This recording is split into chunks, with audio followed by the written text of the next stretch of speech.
Cero, con Carlos Alsina. La mañana más plural de la radio.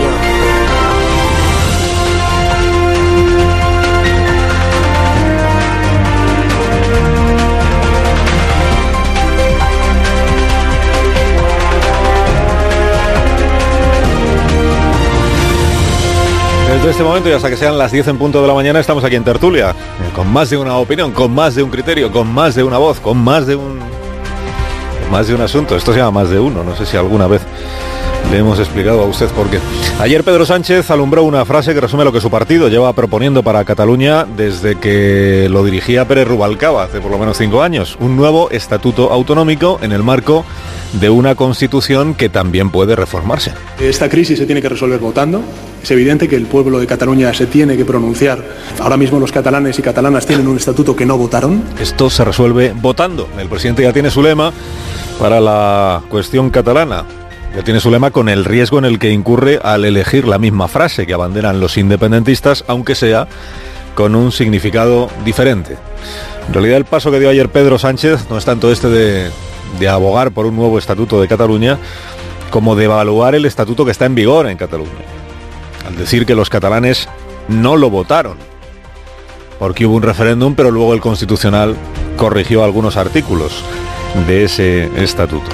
Abraza el presidente Sánchez la tesis de que el origen de la crisis en Cataluña fue aquella sentencia del Tribunal Constitucional y la desautorización que supuso a la población catalana que ya había votado aquel texto. Bueno, nuevo estatuto, nos preguntaremos esta mañana, claro, redactado por quién, porque la propuesta la tendrá que hacer el Parlamento de Cataluña, donde la mayoría absoluta es independentista, porque requiere de 2/3 de ese Parlamento para salir adelante, es decir, 90 diputados, y porque por tanto hace falta o bien que se incorpore Ciudadanos al nuevo texto, es el grupo principal de la Cámara, sería deseable que estuviera ahí, o que se unan Podemos y el PSC con la mayoría independentista. Claro, es imaginable un texto que contente o que le valga a todos, a los independentistas y a Ciudadanos y al PSC. ¿Cabe ese texto en alguna cabeza? Hablaremos de la vía Sánchez para Cataluña, hablaremos de lo que está pasando en el PP, la incertidumbre creciente sobre lo que de verdad va a suceder el sábado, que dice Casado que el 60% de los compromisarios están con él, que dice Soraya que el 65%, o al revés, no recuerdo. Hablaremos de Nicaragua esta mañana, atención a Nicaragua, esta ciudad con nombre de resistencia, Masaya, donde los estudiantes se levantaron contra el gobierno y han recibido en respuesta el ataque de paramilitares afines a Daniel Ortega. Desde que comenzaron las protestas en Nicaragua, son 350 las víctimas mortales, muchos de ellos jóvenes universitarios. Le faltaba poco por salir de su carrera. Él era una excelente persona. La Unión Europea, Estados Unidos, Naciones Unidas están haciendo causa común para obligar a Ortega a cesar la represión de la población que está protestando contra él. Estamos observando prácticas inquietantes de criminalizar a los defensores de los derechos humanos y a las personas que simplemente participan en las protestas. A las 9 escuchamos la firma de Vicente Vallés, hablaremos con la ministra de Defensa esta mañana, con Margarita Robles. Ignacio Rodríguez Burgos nos va a contar la actualidad económica. Buenos días, Ignacio. Saludos, buenos días. Compartiremos tertulia con Carmen Morodo. Buenos días, Carmen. Buenos días. Con Anabel Díez. Buenos días, Anabel. Hola, buenos días. Con Víctor Lapuente. Buenos días, Víctor. Buenos días, Carlos. Y con Rubén Amón. Buenos días, Amón. ¿Qué tal? Así suena la mañana de la radio. La radio es Onda Cero.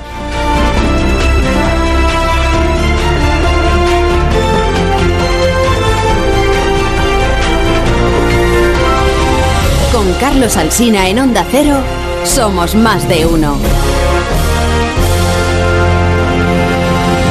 Buenos días, Fernando Onega. Muy buenos días, Alsina. Bueno, ¿de qué no podemos dejar de hablar esta mañana? A ver. Bueno, yo creo que hay que seguir el guión que en parte marcó ayer el catálogo que presentó Pedro Sánchez, y entre todas sus ideas, la que vienes mencionando, Cataluña se soluciona votando, las amnistías fiscales, su prohibición y la publicación de la lista de la última, los impuestos y la dura respuesta empresarial, y además el récord de llegada de inmigrantes, y por supuesto, además de Nicaragua, ese Trump que se asusta de que le llamen traidor en jefe y acepta la injerencia rusa después de negarla. Empecemos, pues, por el presidente Sánchez. Mes y medio más tarde, su programa. En parte, compilación de lo anunciado por sus ministros y ministras, y en parte, aportaciones nuevas, vestidas con la retórica de lo que él llamó nueva época. Preguntas iniciales. ¿Esto ha sido un programa de gobierno o, como se dice mucho en la prensa de hoy, un programa electoral? ¿Hizo un catálogo de insatisfacciones sociales o una exposición real de lo que piensa hacer? Y, en definitiva, ¿cómo ha sonado a nuestros analistas sus propuestas? De todo lo que expuso, sorprendió que el primer asunto haya sido Franco y el anuncio de su salida en breve del Valle de los Caídos. ¿Quiere el señor Sánchez pasar a la historia como el gobernante que desahució al dictador de su sepultura? ¿Tan importante es eso como para anteponerlo a todas sus políticas sociales? Esas políticas sociales tampoco son el eje informativo del día después. En los titulares les gana espacio, por ejemplo, la ley que prohibirá nuevas amnistías fiscales y en el debate parlamentario y posterior la publicación de los beneficiados por la amnistía de 2012. Mi pregunta es, ¿por qué se pueden publicar los nombres de los morosos y no los nombres de quienes tenían su dinero fuera y se acogieron a los beneficios de Hacienda? ¿En qué artículo de la Constitución invocada figura esa prohibición? ¿Y por qué cambió Pedro Sánchez? ¿Es que hay algo que ocultar? En versión de Ciudadanos sería algún socialista. En versión de Podemos faltaría más el mismísimo rey Juan Carlos. Pido opinión de nuestros analistas. Bueno, citado el rey Juan Carlos, no hubo cambio en la posición del presidente respecto a lo de las grabaciones a Corina. Se va a esperar el Grupo Socialista, como dijo Ábalos, el secretario de Organización del PSOE y ministro, va a esperar a ver qué cuenta Félix San Roldán, el director del CNI, en la Comisión de Gastos Reservados. Y a partir de ahí el gran debate, aunque sea una información secreta, habrá resultado satisfactoria probablemente para el PSOE, PP y Ciudadanos y no tanto para los demás. Lo dijo la portavoz de Podemos: queremos saber si el monarca emérito ha sido un defraudador. Duda personal. ¿No habrá que investigar y quizá antes la intrahistoria de la grabación de sus protagonistas y sus intenciones? Pero hay más. La subida de impuestos, según técnicos de Hacienda, supondrá 9.700 millones de euros. No es un simple retoque. Y tomemos nota de lo que dice la COE, que la empresa española paga un tipo real del 46,9 sobre beneficios, 6 puntos más que la media de la Unión Europea. Subirlos es una amenaza para la inversión mientras sigue el despilfarro. ¿Quién tiene razón en esta nueva guerra? Y Cataluña. Frase del debate: esto se soluciona votando. Para Tardá, la autodeterminación. Para Sánchez, un nuevo estatut. Pero el independentismo está en lo suyo y un nuevo estatut sería la vía autonomista de la que huyen como del diablo. ¿Ven nuestros analistas una vía de acuerdo? ¿Aceptar que esto se soluciona votando es empezar a dar la razón al independentismo? De momento, el vicepresidente de la Generalitat no acudirá al Consejo de Política Fiscal. No se quiere mezclar con los demás porque su relación es bilateral, consagrada por Sánchez y Torra, y Núñez Feijóo lanzó un serio aviso. Sería inmoral condonar la deuda de las autonomías que no cumplieron. Sería castigar a las que, como Galicia, nunca pidieron un euro al Estado. Núñez Feijóo, por cierto, no quiso decir una palabra sobre las primarias del PP. Leo que se pronunciará antes del viernes, es decir, hoy o mañana. No está, por tanto, en ese 60 o 65% que han prometido su apoyo a Soraya y a Casado. Sigue en pie mi pregunta de hace días. 60 y 65 son 125. ¿Cuál de los dos tendrá que decir al final como romanones, joder, qué tropa? Como notas complementarias del día, añadamos 3. Una, que España ya supera a Italia en llegada de inmigrantes. Otra, que el BBVA calcula el paro a finales de 2019 en menos de un 14%, lo que supone la creación de 800.000 puestos de trabajo. Y la tercera, el portentoso Donald Trump. Hace 2 días, tras verse con Putin, el ruso era más fiable que el FBI y los servicios secretos americanos y no había injerencia rusa. Volvió a Washington, le llamaron traidor en jefe, y ha vuelto a haber injerencia rusa. Decidme, ¿quién puede fiarse de Donald Trump? Y la historia más entretenida la cuenta El País. España construyó un submarino. Salió tan pesado que no podía flotar. Para que pudiera flotar, lo alargaron 10 metros de eslora. Sí. Y ahora es tan largo que no caben los muelles de Cartagena. Solución: la que tú digas, querido Alsina. Te escuchan los ingenieros navales. No, si la solución es poner dinero. Ha habido que poner dinero para que se rediseñara el submarino y se le prolongara un poco no sé cómo se hace eso, pero seguro que los ingenieros sí. Se paga una empresa para que diga cómo hacemos flotar este este aparato, y dicen hay que alargarlo un poco por delante, un poco por detrás. Entonces se desembolsa la pasta y te lo alargan. Y luego dices que no cabe en el muelle, pues hay que prolongar un poco por delante, un poco por detrás, se desembolsa la pasta y te hacen un muelle nuevo. Y luego ya echas la cuenta y te sale por, como dice el país, 1.000 millones de euros el submarino. Creo que son 3.900 la broma. Sí. Bueno, igual es un buen precio para un submarino, yo nunca he comprado, no sé cómo está el mercado. Pues debe estar chungo. Pero la historia es muy sorprendente, muy además de alimentar el tópico de la chapuza nacional, esa es la verdad, ¿no? Un submarino que primero no flota y que luego no cabe. Fernando, que tengas un buen día. Hasta mañana, si Dios quiere. Buenos días. Adiós. Más de uno en Onda Cero. La radio de mañana.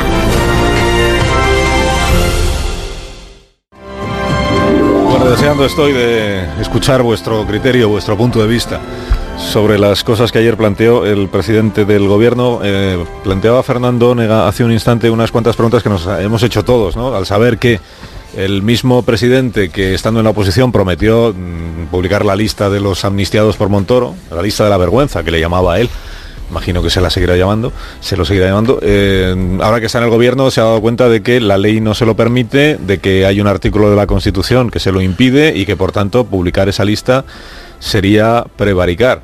Hay dos interpretaciones posibles, como todos sabéis. Una es que Sánchez en efecto no conociera la ley ni se interesase por ella cuando exigía la publicación de la lista, y la otra es que en realidad ha encontrado una coartada para no publicar una lista en la que debe haber algún nombre. Esta es la tesis de Ciudadanos, la tesis de Podemos, o al menos la sospecha que alimentan. Debe haber ahí algún nombre que al presidente le incomoda mucho que se conozca, y por eso está utilizando este recurso de que la ley no se lo permite. He leído en la prensa hoy algunas opiniones de juristas que en efecto están con el presidente del gobierno, que dicen ciertamente, si en su momento estas personas se acogen a una amnistía fiscal, uno de cuyos requisitos es la confidencialidad, o de los compromisos con el que se acoge, es que no se va a saber que se ha acogido, no puede ocurrir que unos años después se decida que se rompe ese compromiso con carácter retroactivo, y entonces sí se difunden los nombres. Pero hay otras personas que tienen un criterio distinto a este, y uno de ellos creo que es Ignacio Ruiz Jarabo, que fue director de la agencia tributaria y que es abogado. Señor Ruiz Jarabo, buenos días. Muy buenos días. ¿Qué tal, cómo está? Bueno, ¿usted cómo lo ve? Su criterio es que sí se podría publicar esta lista de amnistiados por el señor Montoro sin incurrir en ninguna ilegalidad. Bueno, con la actual normativa efectivamente no se puede publicar, porque la Ley General Tributaria prohíbe con carácter genérico, en el artículo 95, que se puedan hacer públicos datos relativos a contribuyentes, ¿no? Ocurría exactamente igual cuando se quería publicar la lista de deudores. También el artículo 95 que he mencionado también lo prohibía, ¿no? Lo que pasa es que una prohibición legal se resuelve con una modificación legal. Y así se hizo para poder publicar la lista de los deudores con la agencia tributaria, y entonces se aprobó el artículo 95 bis, que efectivamente excepciona esa prohibición general para que sí se puedan publicar los datos de los contribuyentes que tienen deudas con la agencia tributaria. Pues exactamente igual, si se quisiera publicar la lista de los que se acogieron a la amnistía fiscal, se podría instar la aprobación de un artículo, en este caso 95 tris, que excepcionara la prohibición genérica para poder publicar la lista de los que se acogieron a la amnistía fiscal. Aunque sea con carácter retroactivo, digamos, se modifica claro, la ley ahora, pero ahí está el tema, ¿no? Efectivamente, el presidente invocó ayer el artículo 9.3 de la Constitución, que impide el carácter retroactivo de determinadas normas, ¿no? Pero ¿de qué normas se les prohíbe el carácter retroactivo? De las que tienen carácter sancionador. Es decir, si hoy se aprueba una nueva sanción, lo que no se podrá es aplicar a aquellos que antes de haberse aprobado esa norma hubieran cometido la infracción. Entonces la cuestión que hay que plantearse es si la publicidad de haberse acogido a una posibilidad, que fuera la amnistía fiscal, tiene carácter sancionador. Y yo creo que parece claro que no tiene carácter sancionador. Una sanción es cuando se impone a alguien una multa económica, una prohibición de contratar con el Estado, una prohibición de ejercer cargos públicos, una pena de privación de libertad. Cualquiera de estas cosas tiene carácter sancionador, pero evidentemente la publicidad de un dato no tiene en sí mismo un carácter sancionador. Otra cosa es que pueda ser apetecible o no para aquel cuyo dato se publicita, pero evidentemente no tiene ese carácter sancionador. Por tanto, la invocación del artículo 9.3 de la Constitución que hizo ayer Pedro Sánchez para decir que no es posible publicar ahora, tras la oportuna reforma legal, la lista de los que se acogieron a la amnistía fiscal, es una coartada aparente, es una coartada construida artificiosamente, para justificar un cambio de criterio. El cambio de criterio, pedir desde la oposición que se publicitara la lista y ahora negarlo del gobierno, pues es legítimo, ¿no? No sé, la razón de Estado, un mayor sentido de la responsabilidad cuando se gobierna, eso puede ser legítimo. Hombre, lo que yo creo que no es legítimo, en cambio, es intentar ocultar la verdadera razón en base, insisto, a una coartada jurídica aparente. No, pero la razón de Estado, dice usted, la razón de Estado será porque aparece, o en la hipótesis de que aparezca en esa lista alguien que si sabemos que evadió dinero o ocultó una parte de su patrimonio, pueda ser un grave perjuicio para el propio Estado. Claro, no, la razón de Estado no es que yo no la comparta, pero quiere decir que alguien puede entender que hay una razón de Estado. Pues vamos a hablar con claridad. Imagináramos, como hipótesis, que estuviera el antiguo jefe de Estado en esa lista, ¿no? Claro. Bueno, yo puedo entender que el presidente de gobierno considere que por razón de Estado eso no es conveniente. No digo que lo comparta, digo que vamos a imaginar que él lo pensara, ¿no? Bueno, pues si él lo pensara así, en la hipótesis de que apareciera, pues puede ser legítimo, efectivamente, su cambio de criterio, ¿no? Pero lo que insisto, yo no le concedo legitimidad es a intentar confundirnos diciendo que no se puede. Sí se puede, como se pudo publicar la lista de los deudores, con tal de hacer la oportuna reforma legal con carácter previo. Con tal de que no se considere que la difusión de la condición de acogido a la amnistía es una sanción porque seguramente habrá quien diga, pues se puede interpretar que es una sanción social la que se le impone a la persona que se acogió en la confianza de que eso no se supiera, que se social sepa como escarmiento, digamos. Claro, sí, pero la sanción social es un concepto jurídico indeterminado, ¿no? Es decir, la sanción social no tiene carácter sancionador en derecho, ¿no? Y luego hay otra cosa también que yo creo que es importante, ¿no?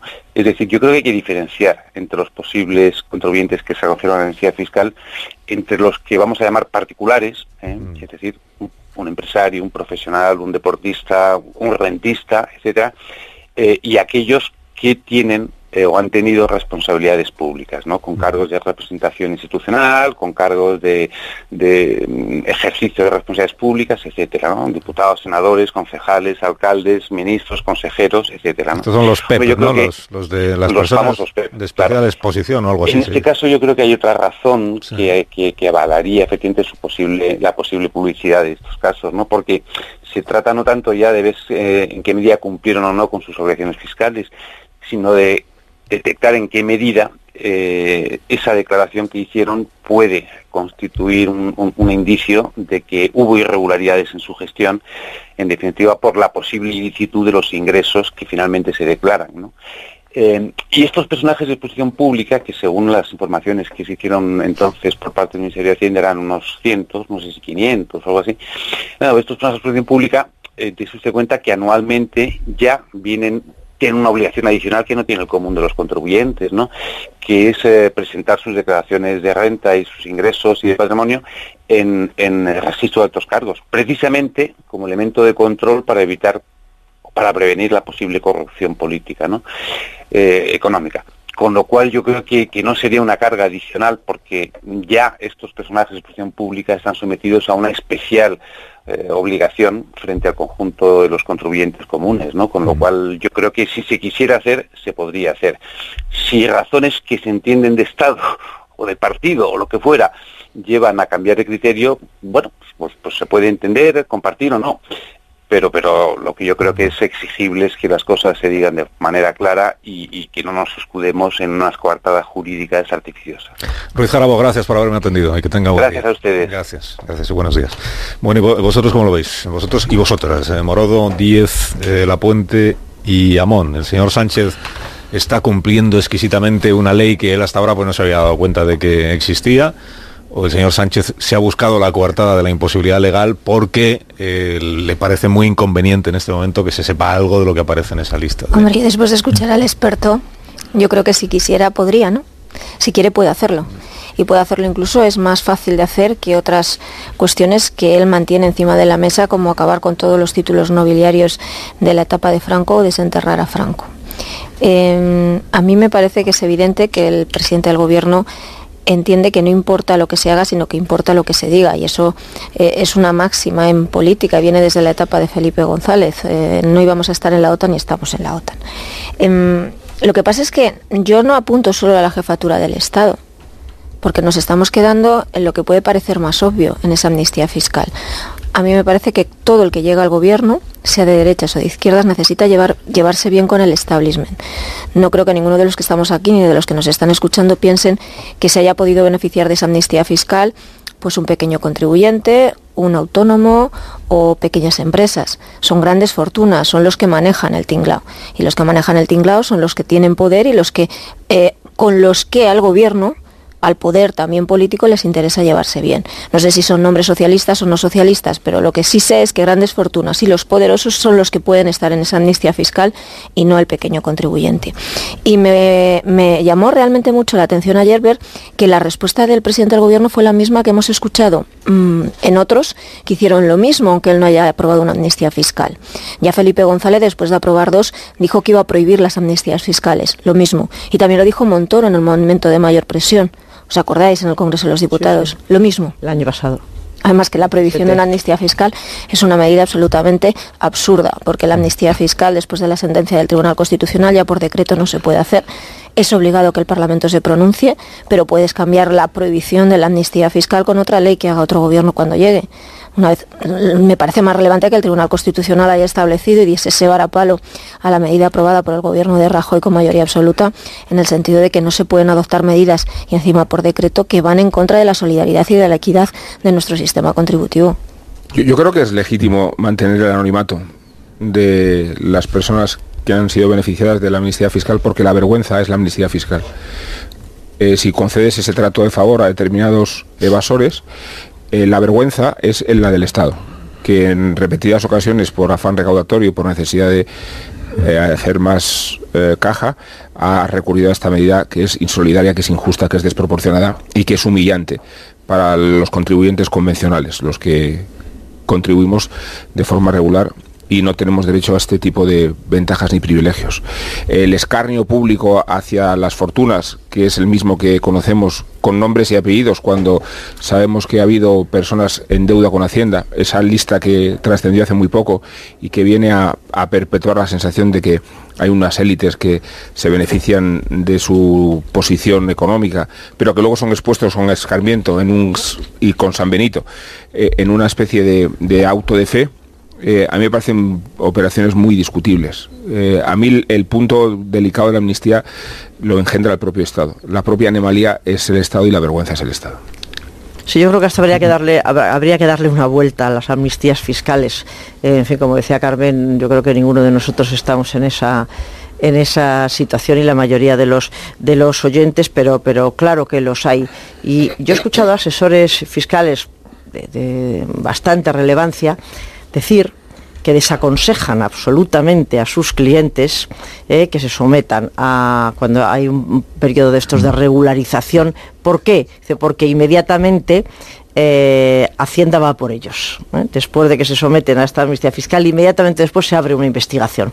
Decían estos asesores, ya digo que algunos de gran relevancia, que era absolutamente tramposo. Entonces, por las razones que ha dicho Rubén, por lo que sabemos de lo que ocurre con las amnistías fiscales, yo creo que este es un asunto bastante desgraciado, bastante deplorable y que no debería, que deberían prohibirse por muchas razones, pero entre otras por las que hemos dicho. Naturalmente que Pedro Sánchez, que ya tenía un equipo potente económico, cuando se comprometió a hacer públicos los nombres, pues ya debía saber que era ilegal, tan ilegal es ahora como era entonces. El viernes pasado preguntamos antes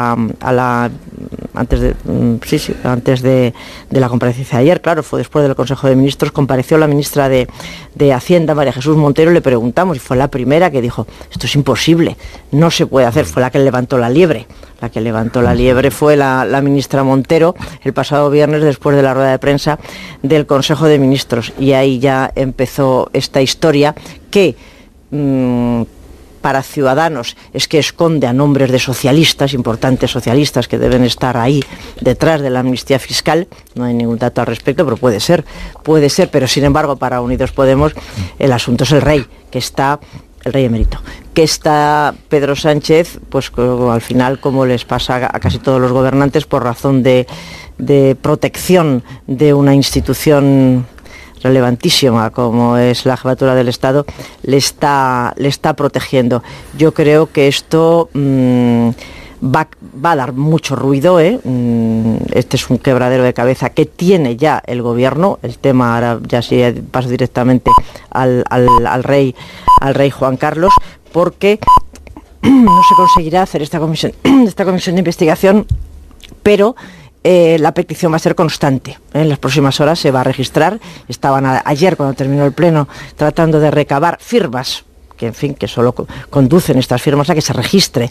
Eso sí, aunque ya Unidos Podemos solo con sus firmas es suficiente, pero bueno, que parezca que haya mucha más gente, y este asunto la oposición no lo va a soltar, y vamos a ver si después de la comparecencia del director del CNI afloja, pero no creo. Víctor. Sí, creo que es legítimo publicar la lista de los que se acogieron a amnistía fiscal, porque es una vergüenza, ¿no?, la propia amnistía, porque haya españoles que pudieran regularizar su situación pagando un 10%, ¿no? Pero el problema es si es legal o no, y creo que hay dos criterios que son muy sensatos, uno apuntando en una dirección y otra en la otra. El señor Ignacio Ruiz Jarabo pues ha dicho con mucha sensatez que la publicación de la lista no implicaría una sanción, por lo tanto no habría un problema de retroactividad, pero por otra parte también son muchos los juristas que consideran que no es posible, ¿no? Porque el Estado pues no puede invitarte a una amnistía fiscal con un marco normativo que te protege y después retroactivamente cambiarte las reglas del juego, y en este sentido habría que añadir que el artículo 9.3 de la Constitución dice que la irretroactividad, o impide la irretroactividad, no solo las disposiciones sancionadoras, como sería en este caso se podría hacer porque no sancionadoras, sino también de las disposiciones que sean restrictivas de los derechos individuales. Y en este caso el anonimato pues es un derecho individual, ¿no?, la protección de tus propios datos. Por lo cual yo creo que por una parte ya que las declaraciones que están derivadas de esta amnistía fiscal quedaron prescritas en el año 2016, pues como no hay sanción podríamos publicarlas, pero por otra parte serían restrictivas de los derechos individuales, con lo cual legalmente yo creo que no es una posición muy sólida. Ahora, legítimamente yo creo que en una democracia pues lo lógico y lo normal es que haya transparencia, y personas que se hayan acogido a una situación que es una vergüenza legislativa, que se puedan producir estas amnistías fiscales, pues como mínimo deberíamos saber sus nombres. 9:02 de la mañana, 8:02 en Canarias. Enseguida saludamos a la ministra de Defensa y os cuento otros asuntos que tenemos también abiertos en esta jornada. Escuchamos ahora el comentario de Vicente Vallés. Vicente, buenos días. Buenos días, Carlos. Con Pedro Sánchez están pasando cosas que no habían pasado nunca. Por ejemplo, que gobierne un partido que solo tiene 84 diputados de 350, o que el presidente dé algo parecido a su discurso de investidura mes y medio después de haber sido investido. Tampoco había pasado antes que un presidente pusiera como primer punto al enumerar su lista de prioridades no los asuntos económicos o sociales o Cataluña, sino sacar los huesos de Franco del Valle de los Caídos, ni que el asunto al que más tiempo dedicó en su discurso fuera la situación de Radio Televisión Española. Y todo eso antes de proponer a quienes han proclamado la República Catalana que se conformen con votar un nuevo estatuto de autonomía. Con Pedro Sánchez, España experimenta un modelo de presidencia que, según los sondeos, está resultando exitosa, porque el PSOE ha visto cómo se dispara al alza su expectativa de voto. De momento, el PP le facilita la tarea, porque está descabezado, y Sánchez solo se preocupa de Ciudadanos, partido al que acusa de haberse instalado en la ultraderecha. El trazo grueso funciona bien en política. Más de uno en Onda Cero. 9:05 de la mañana del miércoles, una hora menos en Canarias, en conversación hoy con Víctor Lapuente, con Carmen Morodo, con Anabel Díez y con Rubén Amón. Saludamos a la ministra de Defensa, a Margarita Robles, que nos acompaña desde la sede de su ministerio, creo. Señora ministra, buenos días. Buenos días. ¿Qué tal, cómo está? Bien, estupendamente. Bueno, me cuenta primero lo del submarino que cuenta hoy el diario El País, que nos tiene a todos un poco perplejos. Dice la información que firma, creo que Miguel González, en el diario El País, que el submarino nuevo de la Armada Española no cabe en el muelle, y luego en la información dice que tampoco flotaba y que hubo que rediseñarlo y ponerle 10 metros más de eslora para que pudiera flotar. Es una historia un poco... Bueno, al parecer en los proyectos iniciales debió haber algunos fallos de planificación del submarino y hubo que volver a rehacer el proyecto. Parece que el proyecto ya el proyecto está contrastado, y en cuanto a si va a caber o no en el puerto de Cartagena, hay una cosa que es importante aclarar siempre: todos los proyectos en materia de defensa no son de hoy para mañana, sino que se inicia su construcción hoy y se termina 5, 6, 7 o 8 años. Para que se hagan una idea, el submarino, si se empieza la construcción el año que viene, el año 2019, no va a estar terminado hasta el año 2030, hasta el año 2031. Por lo tanto, en el año 2030, en el año 2031 ya veremos. Lo que tiene que quedar claro es que siempre, cuando se hacen proyectos de inversión en materia de defensa, tanto un submarino como una fragata, aparte de lo que implica de puestos de trabajo que se crean, pero son muchos años de ejecución, muchos años de construcción, y como digo, cuando se termine el submarino en el año 2030, en el 2031, bueno, pues vamos a ver qué pasa. En todo caso, es verdad que hubo esas deficiencias en el proyecto y esas deficiencias están ya superadas. ¿Y ha encarecido mucho el resultado final, las deficiencias que se fueron detectando? Debió encarecer, yo no sé exactamente, porque hubo deficiencias, como digo, importantes, están corregidas, pero como decía antes, cuando el submarino se termine de construir en el año 2030 o en el año 2031, efectivamente son, aparte de los puestos de trabajo que se van a crear sin ninguna duda, pero si desde luego Donald Trump se enterase de lo que cuesta, nos echaría en cara lo poco que invierte España en defensa. Bueno, eso nos lo echa en cara siempre, aunque...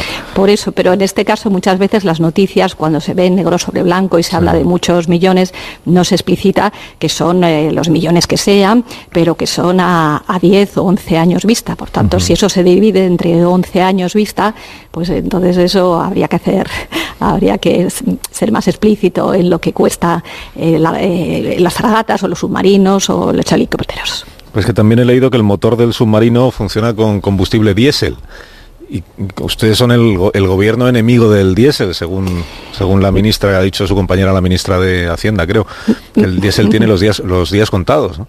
Mire, yo no soy experta en estas cuestiones. Yo lo único que digo es que lo que nos han transmitido todos los expertos es que el nuevo proyecto de submarino es un proyecto absolutamente viable, es un proyecto... Yo el otro día estuve en el cuartel general de la Armada, me lo estuvieron explicando. Evidentemente, como usted comprenderá, yo de las cuestiones técnicas no sé nada, me tengo que fiar de los expertos, y lo único que puedo decir es eso, que el proyecto ahora está corregido, está absolutamente contrastado, y que en todo caso la gente no piense que mañana va a salir un submarino al mar. Es decir, este submarino, insisto mucho porque es importante, saldrá en el año 2030. Ministra, le quiero preguntar por la próxima comparecencia del director general del Centro Nacional de Inteligencia, el CNI, el general San Roldán, en el Congreso de los Diputados. El otro día el lunes contamos que el general había pedido su comparecencia a petición propia en la Comisión de Gastos Reservados. ¿El director del CNI comparece porque usted ha decidido que lo conveniente es que comparezca? Bueno, mire, yo creo que en las comparecencias del director del CNI ante la Comisión de Gastos Reservados hay que verlas siempre y en todo caso con normalidad, sin perjuicio de que haya hechos puntuales que estén en los medios de comunicación respecto de los cuales haya que dar explicaciones. Yo soy una ferviente partidaria de la comparecencia del director del CNI en esa comisión del Parlamento. Y quiero decir, cuando yo fui portavoz parlamentaria del Grupo Socialista, pues una de las cosas que hablábamos y que lo hemos comentado e incluso reivindicado ante la presidenta era que, con independencia de que la ley no lo exige así, pero para el director del CNI, pero sí que hubiera una especie de práctica parlamentaria, por decirlo de alguna manera, que hiciera que el director del CNI compareciera ante esa comisión, pues para dar, si se me permite la expresión, para dar cuenta de aquellos asuntos que pudieran haber surgido y que fuera importante que de los grupos parlamentarios tuvieran conocimiento de ello. Ahora hay unas noticias en los medios de comunicación en relación a los cuales pues se están generando dudas, se están generando especulaciones, y a mí me parece que es muy positivo, y él lo ha compartido también, que se vaya en el ámbito correspondiente a dar explicaciones. Hay algo que es importante: nosotros no nos podemos saltar la ley, ni este gobierno ni ninguna. El CNI, por ley, todo lo que hace referencia al CNI es materia secreta, es una materia que está para entendernos clasificada y que no puede comparecer en abierto, es decir, no puede comparecer en una comisión normal, sino que comparece en una comisión que es secreta, que curiosamente se denomina de gastos reservados, pero que es el nombre que le ha dado la ley. Y ahí es donde yo entiendo que tiene que comparecer y someterse a las preguntas que todos los grupos parlamentarios en ese ámbito de secreto oficial le quieran hacer. Con esto de las grabaciones a Corina que han difundido El Español y OK Diario, estas informaciones a las que usted aludía hace un momento, ¿alguien está tratando de chantajear al Estado? Mire, yo siempre digo varias cosas. Primero, el máximo respeto a los medios de comunicación. Cuando los medios de comunicación deciden que quieren publicar algo, hacen su valoración y además me parece que es positivo que informen de lo que entienden que tienen que informar. Dicho esto, y sin entrar en este caso concreto, a mí me parece que un gobierno con carácter general, y es algo que yo me he aplicado siempre, incluso cuando estuve en la Secretaría de Estado de Interior en el año 94, que también hubo hechos relevantes, yo creo que hay que tener sobre la mesa tres aspectos fundamentales. Y digo que trascienden de este caso concreto. Uno primero, el Estado de Derecho nunca y en ningún caso puede ser sometido a un chantaje. Por tanto, si hay alguien, cualquier persona, en este ámbito o en otro, que quiere chantajear al Estado de Derecho, tiene que saber que nunca el chantaje es admisible. Ese me parece que es un punto esencial y básico con carácter general. Otro segundo también con carácter general. Nadie, absolutamente nadie, está exento de cumplir con la ley. Por tanto, si alguien, cualquier persona, incumpliera la ley, pues tiene que asumir aquellas responsabilidades que la ley establezca. Pero, y este sería el tercer punto, esa obligación de responder de aquello que se haya podido hacer, en su caso, infringiendo el ordenamiento jurídico, tiene que estar presidido por una máxima, que es un principio constitucional, que es el principio de presunción de inocencia, y solo son exigibles responsabilidades cuando se pongan de relieve en el marco de un procedimiento judicial con garantías.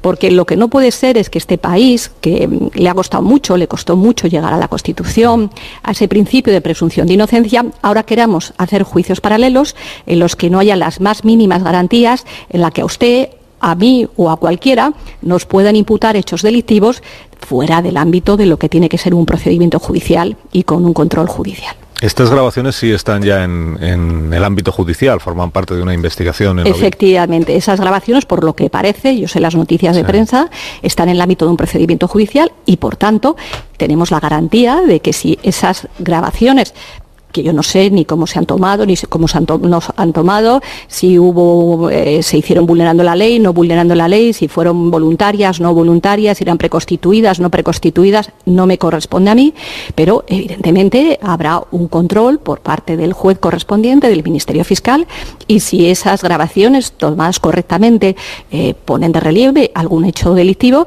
pues entonces, como decía antes, aquí nadie puede eximirse del cumplimiento de la ley, pero lo que no podemos tampoco en un Estado de Derecho que no puede someterse al chantaje es saltarnos los procedimientos judiciales y las garantías constitucionalmente establecidas. Ilícitas serían si la persona a la que se le está grabando no es consciente de que esa grabación está produciendo, que es una hipótesis en este caso.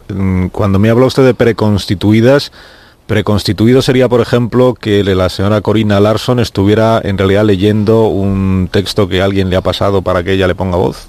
Yo no puedo hablar de este caso porque lo ignoro y además hay un procedimiento judicial. Yo hablo de prueba preconstituida. Sí. Esto yo tengo un poco de formación profesional, ¿no?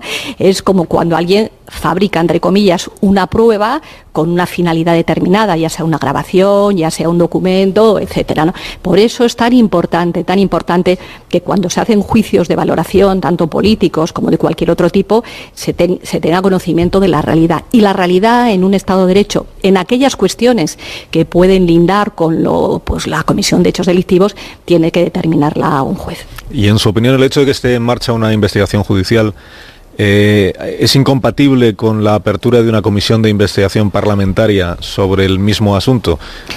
Mire, yo personalmente he dicho que cuando hay actuaciones judiciales creo que tiene poco sentido que haya actuaciones parlamentarias, pero por una sencilla razón, porque cualquier persona que esté sometida a un procedimiento judicial, en un procedimiento judicial no tiene obligación de declarar, ni tiene obligación de decir la verdad, y sí que la tiene en el ámbito parlamentario. Por tanto, lo estamos viendo que cuando hay comisiones parlamentarias y al mismo tiempo hay procedimientos judiciales, a nadie se le puede obligar a declarar. Por tanto, esa comisión que se abriera siempre saldría con ese lastre de que a quien tiene un procedimiento judicial no se le puede obligar a declarar.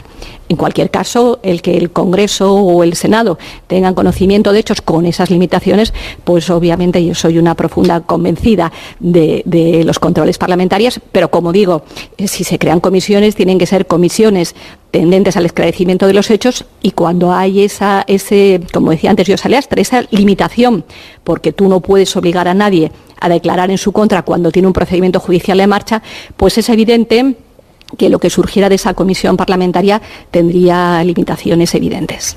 Cuando antes me decía usted que nadie está exento de cumplir la ley, eso afecta también al rey emérito, al rey Juan Carlos. Una cosa es que tenga un fuero, el aforamiento, y que por tanto le corresponda al Tribunal Supremo todo lo que le afecte a él en términos judiciales, y otra cosa es la impunidad que no existe tampoco para Juan Carlos.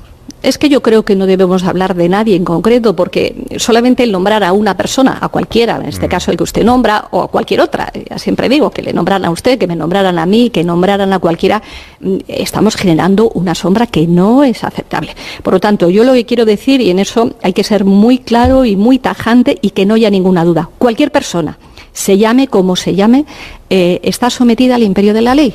Y por tanto, cualquier persona, se llame como se llame, si hay una vulneración de la ley, pues tendrá que asumir sus consecuencias. Pero la vulneración de la ley no la pueden decir en el Congreso, porque tiene una finalidad legislativa, ni los medios de comunicación, ni usted ni yo. Lo tiene que decir un juez en un procedimiento judicial y con garantías.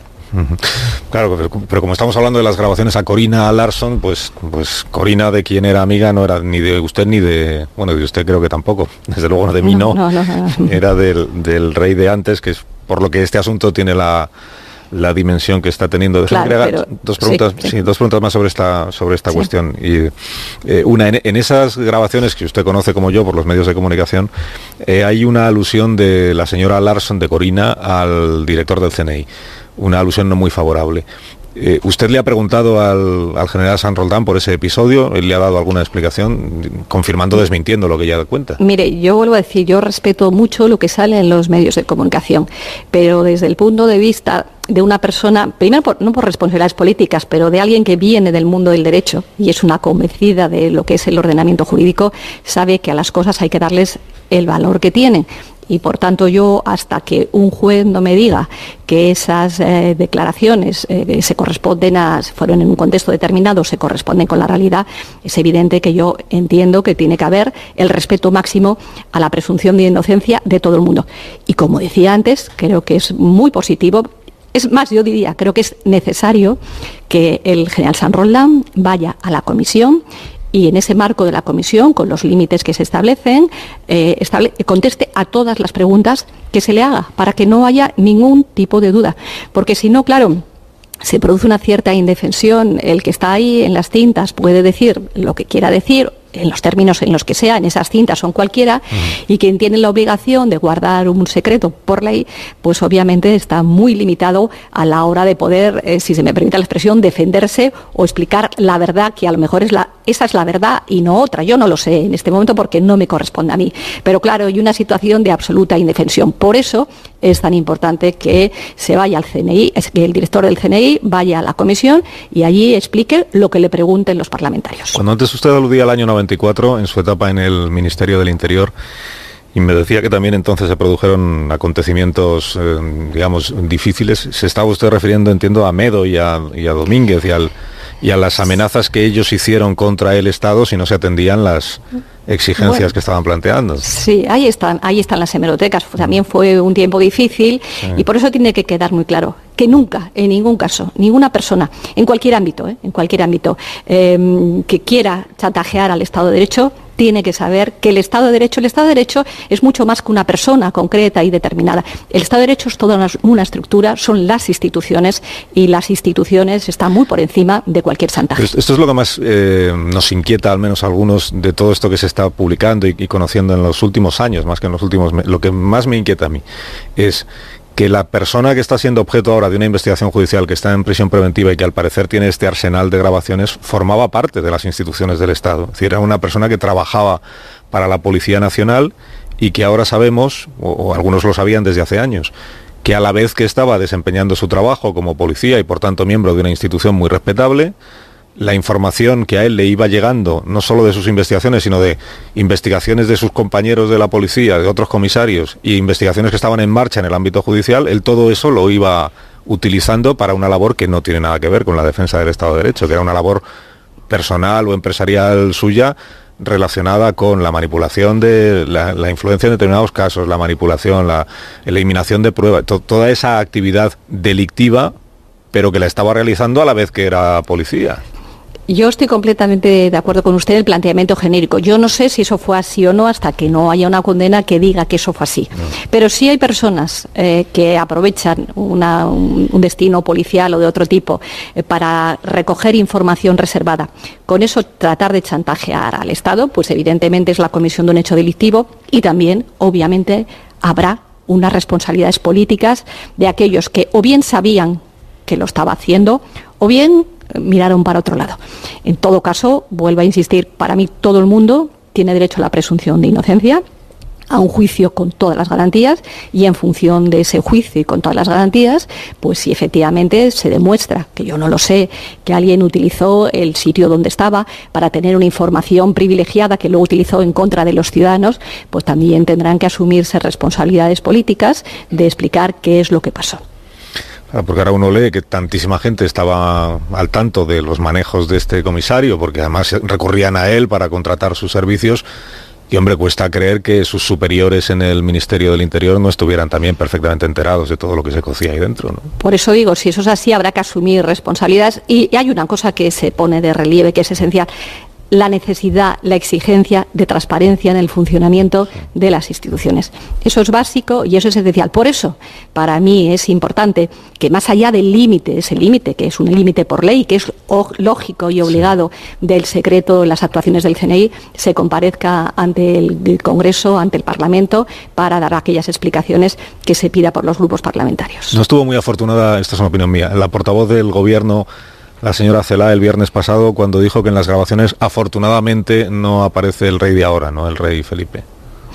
Bueno, yo no voy a entrar a valorar, porque lo importante no es una expresión, es decir, yo comprendo que a veces, pues, cuando hablamos, yo misma me puedo estar equivocando en una expresión determinada. Sí. En este momento lo importante es la idea fundamental, y la idea fundamental es que la institución de la jefatura del Estado en España funciona bien, y eso es lo verdaderamente importante.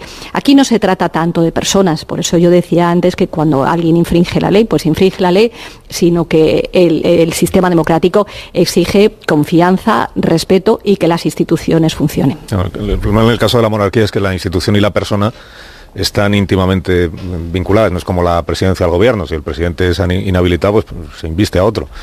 Pero claro, si afecta al rey es una complicación. Porque yo desde luego, ya digo, he hecho ya la reflexión sobre las cintas anteriores, y creo que la institución de la monarquía en este momento de la corona es una institución que está funcionando en su papel, el papel que tiene la jefatura del Estado, ese papel moderador que la Constitución le atribuye, ni más ni menos, el que le atribuye la Constitución. Entiendo que usted, por resumir y por completar esta cuestión, confía en la solidez de nuestro Estado de Derecho y por tanto no tiene ningún miedo a lo que pueda salir de esas grabaciones. En ningún caso está en riesgo la solidez de nuestro sistema. En ningún caso. Yo lo he dicho antes, y además viví en el año 94 la solidez de los Estados de Derecho. El Estado de Derecho es todo una red, por decirlo, no me gusta esa expresión, pero una serie de instituciones en la que está el Poder Judicial, en la que está el Poder Legislativo, en la que está la jefatura del Estado, y eso es lo importante, y eso funciona siempre. Eso funciona siempre, y si alguien piensa, no digo en este caso, pero en general, que con amenazas y chantajes a personas concretas, mire, las instituciones están muy por encima de las personas concretas. En cualquier caso, incluso en la jefatura del Estado. Déjeme que le haga una última pregunta, que sé que tiene otros compromisos que atender, pero no quiero dejar de preguntarle por el asunto de Cataluña, que es lo que más destacan hoy los medios del pleno parlamentario del día de ayer. Esto que dijo el presidente Sánchez de la cuestión o la crisis se soluciona votando, en el entendido de que está hablando de votar un nuevo estatuto o de votar, si llegara el caso, una reforma de la Constitución, en ningún caso de votar la secesión o de admitir la autodeterminación. Claro, él... Sí, perdón. Sí, no. No, él hizo un planteamiento político que es absolutamente conocido. Nosotros entendemos que en Cataluña hay un problema político, y ese es un problema que existe, pero ese problema político hay que resolverlo con medidas políticas, que no van ni en ningún caso por el inmovilismo, ni tampoco por la ruptura o la vulneración del ordenamiento constitucional. Por tanto, hay que tener iniciativas políticas siempre en el marco del respeto a la norma, del respeto a la Constitución.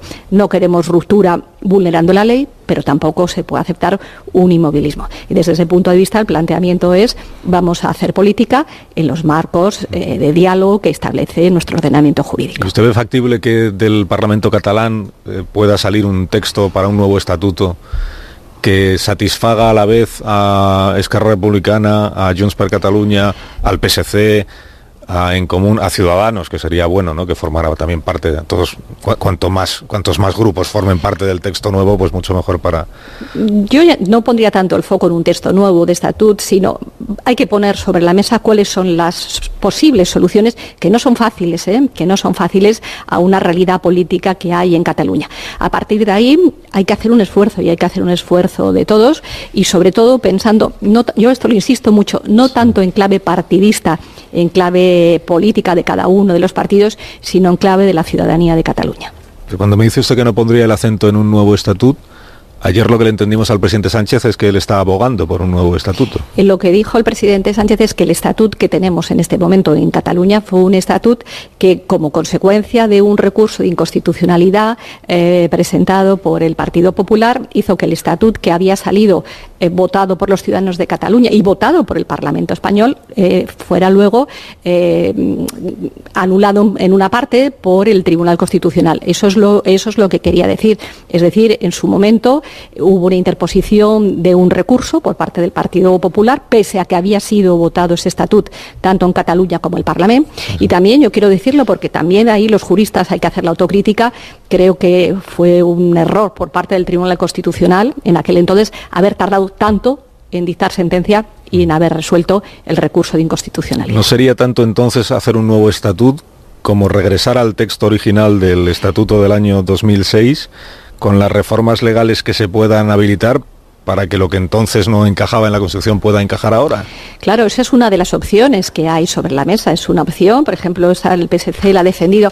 Lo importante, como decía antes, tenemos que rechazar el inmovilismo, tenemos que ir a medidas políticas. Esa es una de las medidas políticas o de las cuestiones políticas que pueden estar sobre la mesa, y lo único que tiene que quedar claro es que dentro del ámbito que no implique una vulneración de la Constitución, ahí se puede hablar, se puede ver todo, y evidentemente se puede trabajar con un estatut, el estatut que salió del Parlamento de Cataluña, u otras opciones que insisto mucho, que en ningún caso vulneren el ordenamiento constitucional. Nosotros hacemos una apuesta decidida por el diálogo y hacemos una apuesta por soluciones políticas que rechacen cualquier tipo de inmovilismo. Margarita Robles, ministra de Defensa, gracias como siempre por haberme atendido.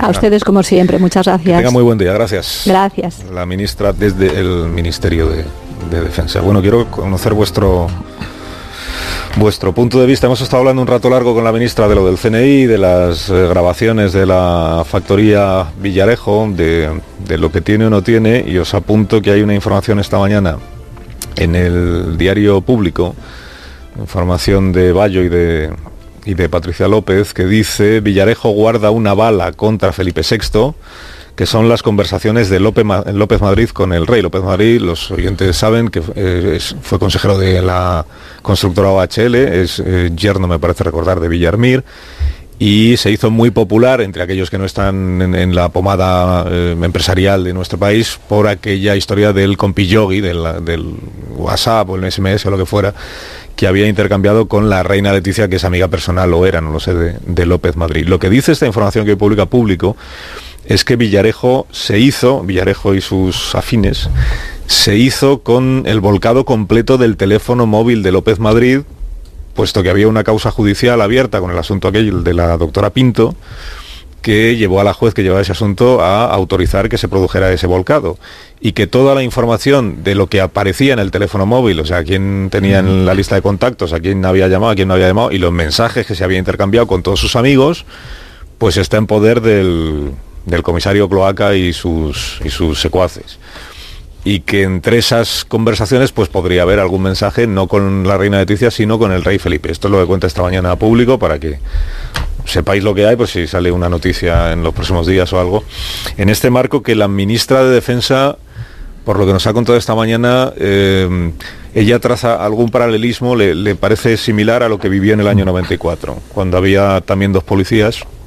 Esto es la interpretación que yo he hecho de lo que nos ha dicho Margarita Robles. Había 2 policías que tenían información reservada, en aquel caso, sobre el terrorismo de Estado, y amenazaban con utilizarla si no se atendían las exigencias que ellos estaban planteando, cuando ya estaban también incursos en procedimientos judiciales y había cambiado la cúpula del Ministerio del Interior. Bueno, ¿por dónde queréis empezar? ¿Por el asunto del CNI?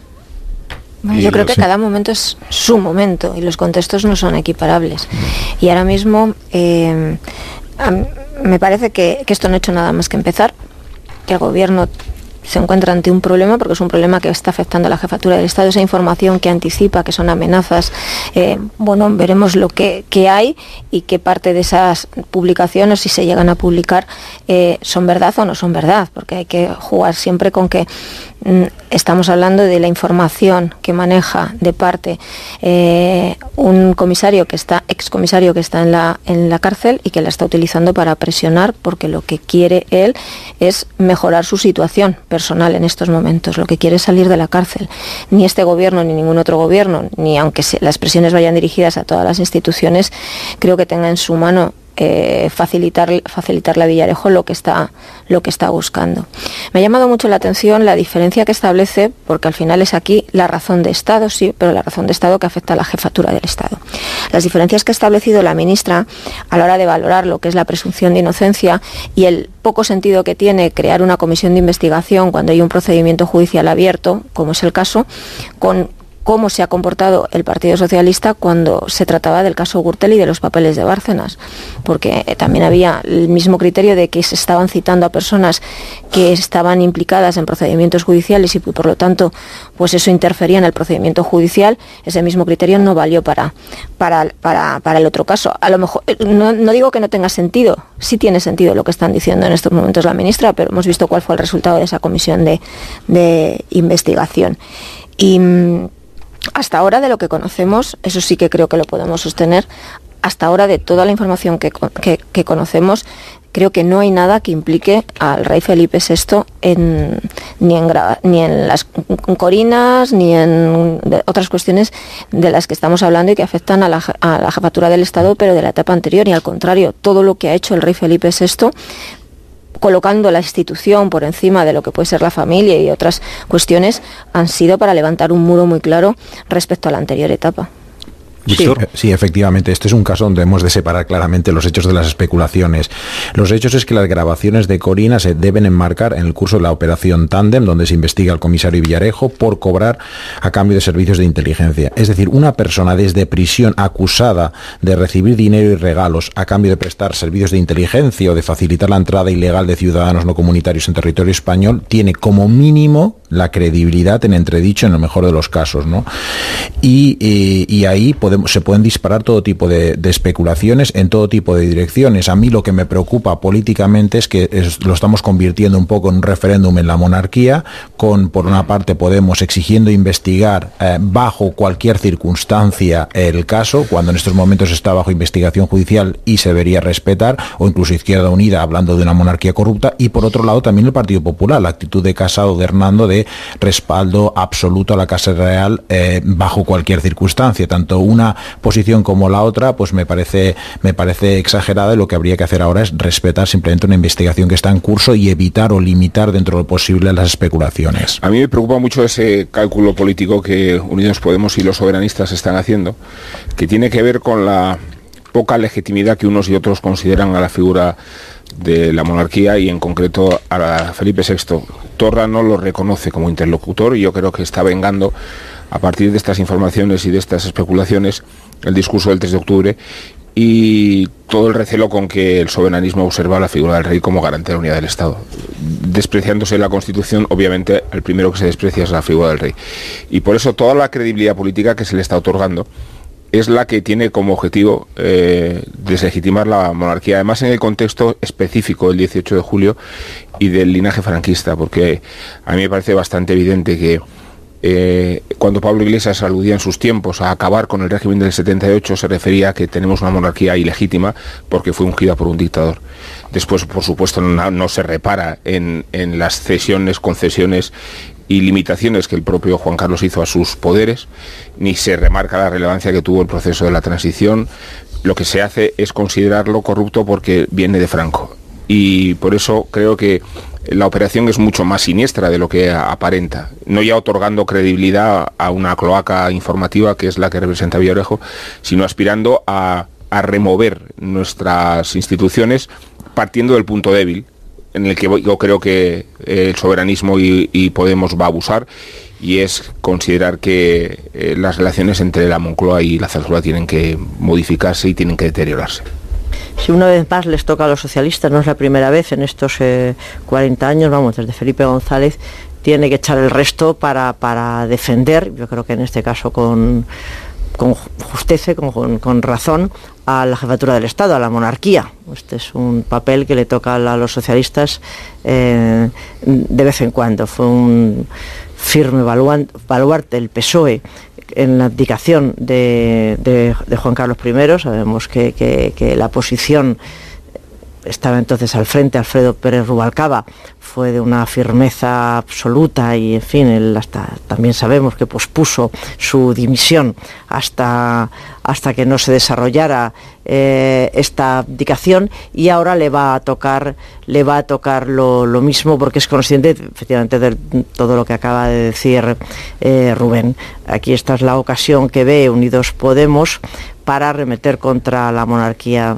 Esta formación política se ha quedado un tanto descolocada en los últimos tiempos. La demoscopia también así lo indica, pero sin embargo este es un asunto fuerte. Este es un asunto fuerte que tiene su público, digo, el ir contra la monarquía, y no es un asunto sencillo para el PSOE, no lo es, dado por estas cosas que ellos mismos dicen y escriben de su alma republicana, pero con ese alma, pues luego el corazón y el cerebro, sobre todo, pues es absolutamente, en un momento juancarlista y ahora felipista. Y creo, por lo que estamos viendo, que lo volverán a hacer y pondrán todos los diques que sean necesarios para defender al jefe del Estado. Incluido negarse a que haya una comisión de investigación. Efectivamente, incluso negarse a eso. Grabaciones a Corina. Incluso negarse a eso. Déjame que vayamos un instante a nuestra redacción en Santander, porque estamos pendientes desde la tarde de ayer de este individuo que se había trincherado en su domicilio en la localidad de Turiano, Cantabria. Llamó a los agentes de la Guardia Civil para que se acercaran hasta su casa y les recibió abriendo fuego. Y creo que hay alguna novedad respecto de este suceso. María Gómez, Onda Cero Santander, ¿qué sabemos? Buenos días.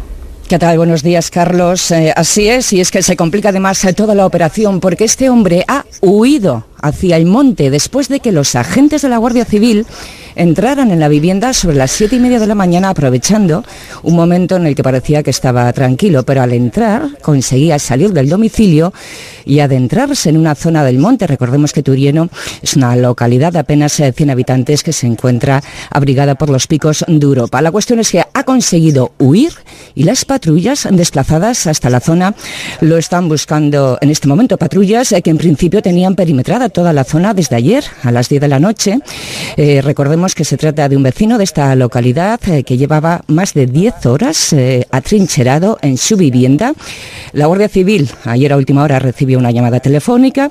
Allí se presentaban y la cuestión es que fueron recibidos absolutamente a tiros. También hay que decir que uno de los guardias civiles ha resultado herido, eso sí leve, de bala en un pie, porque bueno, ayer sobre las 2 de la mañana volvían a repetirse esas ráfagas constantes de disparos que efectuaba este hombre durante la madrugada, y como decimos hay un agente de la Guardia Civil que está herido, pero repetimos leve en un pie. La cuestión, que todo se complica, que la situación se vuelve mucho más peligrosa, porque cuando entraban estos agentes, después de haberle tenido perimetrado, él estaba trincherado más de 10 horas en su vivienda, a las faldas de los Picos de Europa, ha conseguido huir, y lógicamente estamos muy pendientes porque ahora todo el operativo se centra en esa zona boscosa. Gracias, María. La última hora sobre este suceso que vamos a seguir contando en las próximas ediciones de nuestros espacios informativos. En 19 minutos, las 10 de la mañana, son las 9 menos 19 ahora mismo. Y es para las 10 de la mañana, una hora menos en las Islas Canarias. Nos da tiempo a indultar a alguien esta mañana, ¿no? Sí, pero cambiamos de música, ¿eh? Bueno, porque está más solemne y porque tengo que entonar el mea culpa, y tiene sentido entonarlo en latín, porque el indulto se lo dedico a Monseñor Setién, cuya muerte no encontró excesiva compasión en este espacio radiofónico hace unos días, ni lo tuvo en un artículo escrito por un servidor de Dios en El País y degradado por Iñaki Anasagasti a la categoría de asqueroso. Sí, ¿el artículo o tú mismo? Yo creo que los dos. Ajá, adelante. Me excuso pues con la memoria del obispo Donostiarra y también con Iñaki Anasagasti, aunque se me podrían conceder algunos aciertos. Predije, por ejemplo, que no resucitaría al tercer día. No tengo noticias de que haya ocurrido lo contrario.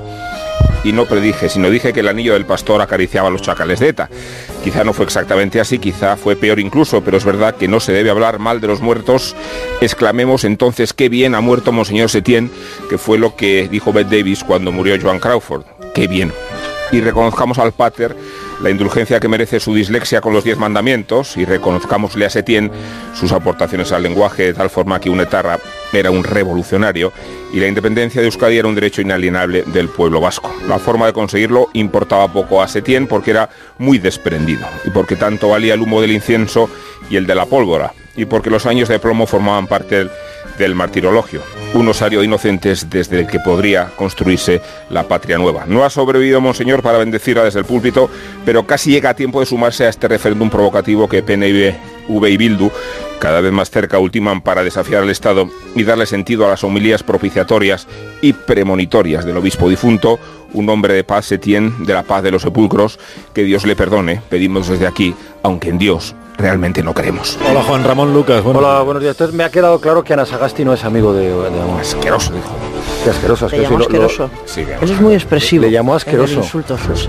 No sé si a ti o a tu artículo. Creo que tu artículo. Los dos, ¿eh? No. El asqueroso artículo, en fin.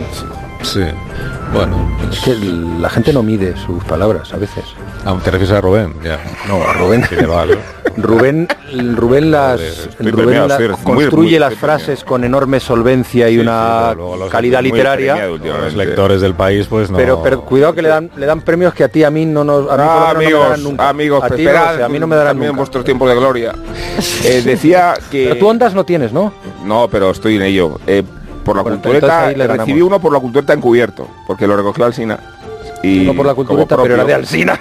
No, porque había una alusión al premio que era... Es que no voy a entrar ya, es que estoy ya, es que no, o sea... Oye, pero ¿tú crees que es posible yo creo que se pueda encargar un submarino y que no flote, y que luego para hacerle flotar tengan que ampliarle, hacerle más largo, o sea, la eslora superior, y entonces no quepa? Es que siempre... pero yo que me he quedado muy tranquilo porque la ministra de Defensa nos ha explicado que hasta el 2030 o 31 no se va a utilizar el submarino, o sea que tiempo da a ampliar el muelle en Cartagena. O sea, de gastarse dinero.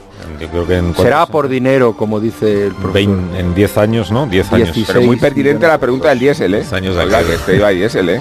No, la pregunta del diésel muy pertinente. Sí, claro. Es que el submarino creo que todos los submarinos y todos los barcos, por tanto, es la mayoría llevan ese tipo de motor. Muy contaminante. Muy contaminante. Pero en fin, vamos a hablar hoy con los oyentes de un tema que nos gusta mucho, que es muy propio de este país y de este tiempo, que son las chapuzas. Además las encontramos en todos los ámbitos. No hay más que ir a Radio Televisión Española y lo que ha pasado en el Parlamento con Radio Televisión Española. No me mires así. Cuidado, que te puedes poner en contra toda la plantilla de la corporación. No, que uno...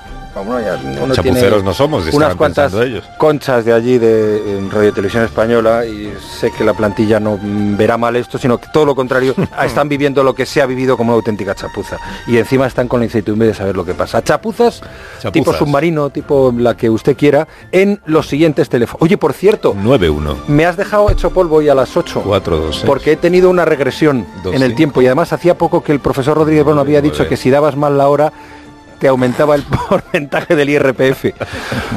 Y a las 8 has dicho las 7 y además las 6 en Canarias con un par. Pero porque a veces hay que llamar un poco la atención del oyente. Lo que no le he preguntado al profesor es un poco acostumbrado. Si los que decimos el nombre de los... a prueba su atención, también la tuya, Juan Ramón. Colaboradores, no, desde luego, me has despertado, Iván. Claro, hombre. En fin, bueno, pues iba a decir que iba en la moto, pero en realidad llevaba aquí desde las 6 de la mañana, como todo el mundo sabe.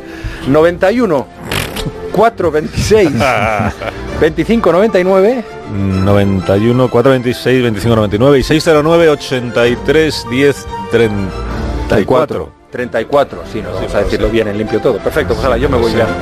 Bueno, pero no te vayas muy lejos, alguien tendrá que seguir con el programa. Ah, no, sigue tú. Hola Marisol, ¿cómo estás? Hola Carlos. Buenos días. Buenos días. ¿Todo bien? Todo, sí, ya es miércoles, bien. Bueno, pues me alegro mucho. Tú también. Estas personas están aguardando a ver si les regalas unos Callaghan's para poder abandonar las instalaciones. Si todavía no han probado la sensación Adaptation, les invito a que descubran el placer de caminar con el zapato más cómodo del mundo, con los Callahan fabricados en España por los mejores artesanos y con la última tecnología para caminar, a la venta en las mejores zapaterías y también en callahan.es. Callahan Adaptation se adapta al pie y se adapta a ti. A quien mejor le sientan los Callaghan's de los aquí presentes es a Víctor. ¿O no? ¿Os parece? Sí, porque tengo una fascitis plantar, así que me viene muy bien ir bien calzado. Y los amarillos, que se llevan mucho en verano, amarillos, azul celeste, colores. Muy bien. Muy bonitos. Pues Víctor, que tengas un buen día, cuídate mucho. Igualmente, buenos días. Un abrazo. Adiós, Anabel, hasta el próximo día. Adiós, Morodo. Muy buenos días. Hasta la próxima, Amón, hasta mañana. Hasta mañana. Camino de las 10, en 4 minutos las noticias, o en 5, y ahora seguimos.